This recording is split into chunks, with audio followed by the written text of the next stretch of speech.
బీహార్లో కులగాన చేసిన తర్వాత అది కోర్టు అక్కడ ఆపేసింది. అవునండి. ఒకవేళ తెలంగాణలో అది రిపీట్ కాదని గ్యారంటీ ఏమిటి? బుచ్చి గారు చాలా మంచి ప్రశ్న వేశారు. అన్ని వీళ్ళు మంచి ప్రశ్నలే వేస్తారు ఇప్పుడు కూడా. దాంట్లో మీరు ప్రతి ప్రశ్న మంచి ప్రశ్న అనాల్సిన అవసరం లేదు. బీహార్ కాదు, రేపు తెలంగాణలో జరిగిన తర్వాత కూడా కులగన్న అయిపోతూ ఉంటే రెడీగా ఒక 10 మంది ఉంటారు. వాళ్ళు ఎప్పుడు కూడా ఎప్పుడు ఒక బ్యాచ్ ఉంటుంది. జరగనియండి, కులగన్న జరిగితే బాగానే ఉంటుంది. అంటే పోయినసారి ఎలక్షన్స్లో కులగన్న చేస్తేనే మేము మాకు ఓటేస్తే మీ కులగన్న చేస్తామని చెప్పారు, గెలిచిండ్రు, వచ్చిండ్రు, కాబట్టి కులగన్న చేస్తారు. చేస్తే ఏమైంది?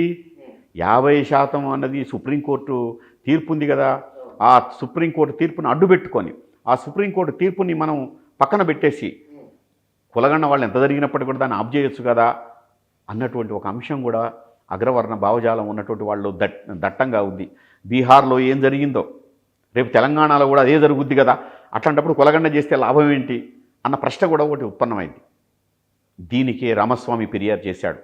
కోర్టులు అడ్డు రాకుండా ఉండటం కోసం, కోర్టులు అడ్డుపడకుండా ఉండటం కోసం రాజ్యాంగంలో ఉన్నటువంటి దాంట్లో బీసీలకు హక్కులే చెప్పండి అని చెప్పేసి అడిగినటువంటి స్వరానికి నెహ్రూ ప్రభుత్వం కదిలిపోయి చేసిన పనేంటో తెలుసా మీకు? 15(4) ఆర్టికల్ 15(4) ఆర్టికల్ 16(4)లో భారతదేశంలోనే రాజ్యాంగం పైన తొలి రాజ్యాంగ సవరణ జరిగింది రామస్వామి పెరియార్ నాయకత్వంలో. పెరియార్ యొక్క స్వరానికి అక్కడ రాజ్యాంగాన్ని సవరించారు. రాజ్యాంగాన్ని సవరించి వెనుకబడిన తరగతులకు సంబంధించినటువంటి వాళ్లకు విద్యా ఉద్యోగాలలో రిజర్వేషన్స్ ఇవ్వాలన్నటువంటి ప్రాతినిధ్యం దాంట్లో పెట్టారు. దీంట్లో ప్రాతినిధ్యం పెట్టిన తర్వాతనే దీని పునాదిగానే మళ్ళీ మండల్ కమిషన్ అన్నటువంటి ఏర్పాటు చేయడం జరిగింది. మండల్ కమిషన్ ఏర్పాటు చేసిన తర్వాత మళ్ళీ మన వాళ్ళు ఊరుకున్నారా? మండల్ కమిషన్ పెట్టిన తర్వాత, మండల్ కమిషన్ వేసిన తర్వాత ఒక 10 సంవత్సరాలు దాన్ని నానబెట్టారు. ఎవరండి మండల్ కమిషన్ వేసింది? మీరు ఇవన్నీ కూడా మీరు వేసినటువంటి ప్రశ్న వెనుక ఉన్నటువంటి మండల్ కమిషన్ కాంగ్రెస్ వేయలేదు.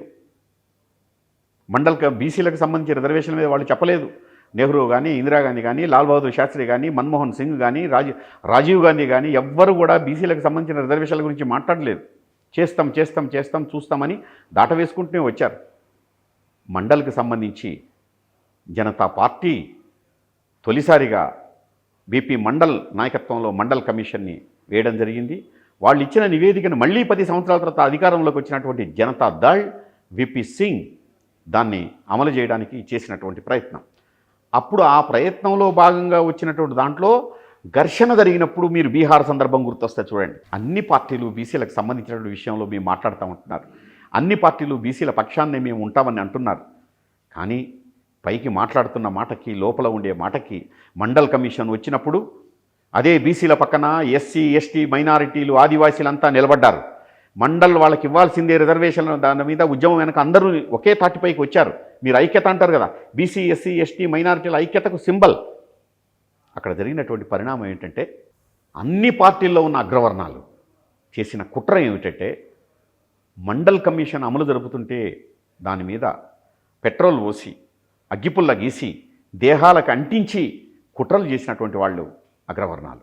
అన్ని పార్టీల అగ్రవర్ణ నాయకత్వాలు బయటపడకుండగా ఓ పక్క మండల్ని సమర్థిస్తూనే ఇంకో పక్కన విధ్వంసానికి దారితీశారు. మన గోస్వామి అప్పుడు మొదటిసారిగా గోస్వామి రిజర్వేషన్లకు వ్యతిరేకంగా కాల్చుకొని దహనమైపోయాడని చెప్పేసి అందరం చెప్తుంటారు. బాగా దాన్ని మీడియా మొత్తం కూడా పెద్ద ఎత్తున ప్రచారం చేసింది, ప్రపంచవ్యాప్తంగా ప్రచారం చేసింది. గోస్వామి ఇచ్చిన రిపోర్ట్ ఏమిటంటే, నేను మండల్కి వ్యతిరేకం కాదు, అసలు నా పైన నిప్పు పెట్టింది నేను కాల్చుకోలేదు, ఈ అగ్రవర్ణాలు నాపై నిప్పు పోసి తగలబెట్టారు అన్నటువంటి విషయాన్ని ఓపెన్గా స్టేట్మెంట్ ఇచ్చాడు గోస్వామి. మండల్ కమిషన్ అమలు విద్యా ఉద్యోగాలలో రిజర్వేషన్లు, సామాజిక న్యాయం కావాలంటే కమండలాలు మొత్తం ఒక్కసారిగా లేచినటువంటి సందర్భం నుంచి జరిగినటువంటి విధ్వంసం మామూలు విధ్వంసం కాదు. కానీ విపి సింగ్ మొండిగా తన ప్రధాన పదవిని కూడా వదులుకొని దానికి కూడా సిద్ధపడి మండల్ కమిషన్ అమలు చేస్తానని చెప్పిన తర్వాత కమండలానికి బలంగా మద్దతు ఇస్తున్నది ఎవరు? కమండలాలకు మద్దతు అగ్రవర్ణాలే, డబ్బులున్న వాళ్లే, పెట్టుబడి శక్తులే. ఎవరుంటారండి ఈ దేశంలో? పెట్టుబడి శక్తులేనండి. పెట్టుబడి శక్తులు మొత్తం ఎవరంటే అగ్రవర్ణ ఆధిపత్యంగా ఉన్నటువంటి వాళ్ళు మాత్రమే చేశారు. ఈ విధ్వంసాలన్నింటినీ కారకులు వాళ్లే, దేశవ్యాప్తంగా చేసినటువంటి వాళ్ళు, అన్ని రాష్ట్రాల్లో దాన్ని సంఘటితంగా ఎదుర్కొన్నటువంటి వాళ్ళు బహుజనుల గొంతుకతోటి ముందుకు వచ్చారు. బీసీ ప్రధానమంత్రి ఉన్నారు, బీజేపీ చేసింది, బీజేపీ వచ్చినాక బీసీ వెనుకబడిన ఆర్థికంగా వెనుకబడిన వారికి రిజర్వేషన్ వచ్చింది. ఒక బీసీ ప్రధానమంత్రి ఉన్న తర్వాత ఇంకా బీసీ సమస్యలు పరిష్కారానికి మార్గం దొరికినట్లే కదా చర్చ కూడా ఉన్నది. బీసీ ప్రధాని అంటే బీసీ ప్రధానమంత్రిగా ఉండి ఆయన బీసీగా వ్యవహరించినటువంటి సందర్భం ఉండాలి. తన వెనక ఉన్నటువంటి ఎవరో ఉంటారు, తన వెనక ఉన్నటువంటి మనకు బీజేపీ వెనక ఉన్నటువంటి ఆర్ఎస్ఎస్లు జరుపుతున్నటువంటి పరిస్థితి. కాబట్టి ప్రధానమంత్రి మోడీ గారు మొదట 2001 వరకు బీసీ జాబితాలో లేదు వారి యొక్క కులం. 2001 తర్వాత మాత్రమే అది బీసీ జాబితాలకు వచ్చినటువంటి సందర్భం ఉంది. అంతకుముందు లేదు, అంతకుముందు ఓసీలోనే ఉన్నటువంటి సందర్భం. 2, ఒకవేళ బీసీ మోడీగా ఉన్నప్పుడు తప్పకుండా అగ్రవర్ణాలని ఢీకొట్టేటువంటి మోడీగానే ఉండాలి కదా, అగ్రకుల ఆధిపత్యాలను ఢీకొట్టే మోడీగా ఉండాలి కదా. ఇది బీసీ మంత్రిత్వ శాఖ పెట్టమని 10 సార్లుగా అడుగుతుంటే ఇంతవరకు నోరు మెదపనటువంటి వాళ్ళు. బీసీ కులగణన అంటే మేము చేయమని కరాఖండిగా పార్లమెంట్లో చెప్పినటువంటి వాళ్ళు. బీసీ కులగణన జరిగితే ఆర్ఎస్ఎస్కి సంబంధించినటువంటి వాళ్ళు, ఆర్ఎస్ఎస్ శక్తులు మొత్తం కూడా ఇంటలెక్చువల్స్గా ఉన్నటువంటి వాళ్ళు చేస్తున్నటువంటి పని ఏమిటంటే ఆర్ఎస్ఎస్ ఇంటలెక్చువల్స్ కులగణన జరిగితే దేశ సమగ్రత దెబ్బతింటుందని, కులగణన జరిగితే జాతీయ సమైక్యత దెబ్బతింటుందని, కులగణన జరిగితే దేశంలో విచ్ఛిన్నకరమైనటువంటి పరిస్థితులు వస్తాయని వికృతంగా ప్రచారం చేస్తున్నటువంటి వాళ్ళు. కులం వాస్తవం అయినప్పుడు, కులం రియాలిటీ మనకు అనుభవంలో ఉన్నప్పుడు కొత్తగా వచ్చే విపత్తి ఏముంటుందో. కొత్తగా వచ్చే విపత్తు అంటే కులం అంటే కొత్తగా వచ్చే విపత్తు అంటే ఒకటి బుచ్చన గారు, విపత్తు ఎక్కడొస్తుందంటే పెట్టుబడి దగ్గర ఉన్న రాజకీయమైనటువంటి గద్దెల మీద కూర్చోవడం దగ్గర విపత్తు వస్తుంది, లేకుంటే విపత్తే రాదు. అసలు నిజంగా విపత్తే వస్తే వీళ్ళ నుంచే విపత్తు వస్తే ఈ దేశంలో ప్రతిరోజు ఒక విప్లవం జరగాలి. అంటే 75 కోట్ల మంది ఒక్కసారి గొంతెత్తి అరిస్తే చాలు దేశం మొత్తం మిన్నంటిపోద్ది. ఒక్కసారి వాళ్ళంతా వచ్చి రోజుకు 1 నిమిషం బయటకు వచ్చి బీసీలు పిడికిలెత్తి నిరసన తెలియజేయండి అంటే మొత్తం ఏరియల్ సర్వే చేయండి, దేశవ్యాప్తంగా ఒకేసారి మొత్తం కూడా పిడికిళ్ళే కనిపిస్తాయి. సగం దేశం యొక్క పిడికిళ్ళు కనిపిస్తాయి, సగానికంటే ఎక్కువ ఉన్నటువంటి పిడికిళ్ళు కనిపిస్తాయి.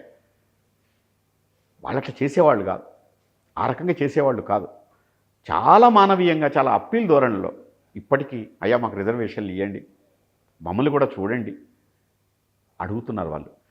కులం వాళ్ళు వస్తే ఏమవుతుందంటే రాజకీయంగా ఏమైందంటే నాకు అర్థం కాదు చెప్తే 60% మందికి మీరు రిజర్వేషన్లు ఇచ్చి ఎస్సీ ఎస్టీల మాదిరిగా బీసీలకు కూడా రిజర్వేషన్లు ఇస్తే తెలంగాణ అసెంబ్లీలో ఎంతమంది ఉంటారండి, ఆంధ్రప్రదేశ్ అసెంబ్లీలో ఎంతమంది ఉంటారండి, ఎంపీలు భారత పార్లమెంట్లో ఎంతమంది ఉంటారండి. తొలి పార్లమెంట్లో ఒక్క బీసీ కూడా లేనటువంటి సందర్భం.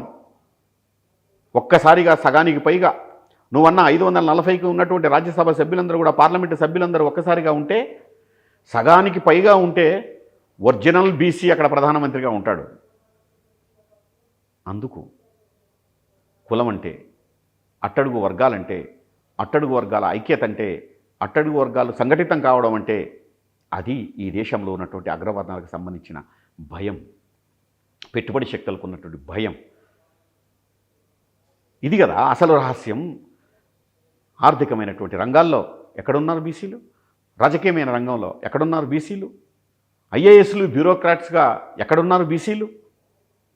బుచ్చన గారు ముఖ్యమంత్రి స్థానంలో ఉన్నటువంటి వాళ్ళు ఏ ఫత్వా జారీ చేసినా కూడా పని అయిపోద్దని చెప్పి అనుకుంటున్నారు మీరు. బీహార్ ముఖ్యమంత్రిగా ఉన్నటువంటి లాలూ ప్రసాద్ యాదవ్ తన ఛాంబర్ ముందు తాను ధర్నా చేశాడు ఉత్తరప్రదేశ్లో. కారణం ఏంటో తెలుసా మీకు? ఒక్క బీసీ ఐఏఎస్ లేడు, ఉన్నవాళ్ళు మొత్తం కూడా వాళ్ళంతా ఉన్నటువంటి బీసీ ఎవరు లేరు, దాంట్లో ఎస్సీ ఎస్టీలు లేరు, ఎవరు లేరు ఐఏఎస్లు, మొత్తం కూడా అగ్రవర్ణాలకు చెందిన ఐఏఎస్లు ఉంటే తను చేసినటువంటి చట్టాలను అమలు చేయండి అంటే అమలు చేయకపోతే మీరేమన్నా కూడా ఇందిరాపర్కడ ధర్నాల్లో లేకపోతే సెక్రటరియట్ గేట్లు అంటారు మీరు. అక్కడ కాదు, తన ఛాంబర్ ముందు తానే ధర్నా చేశాడు. That is India. ఇండియాలో ఉన్నటువంటి, భారతదేశంలో ఉన్నటువంటి కులతత్వం, మతతత్వం, ఆ తత్వం నుంచి వచ్చినటువంటి వాళ్ళు, బ్యూరోక్రాట్స్గా ఉన్నటువంటి వాళ్ళు ఎట్లా చేస్తారో, ఏ రకంగా చేస్తారో మనం స్పష్టంగా చూస్తూనే ఉన్నాం.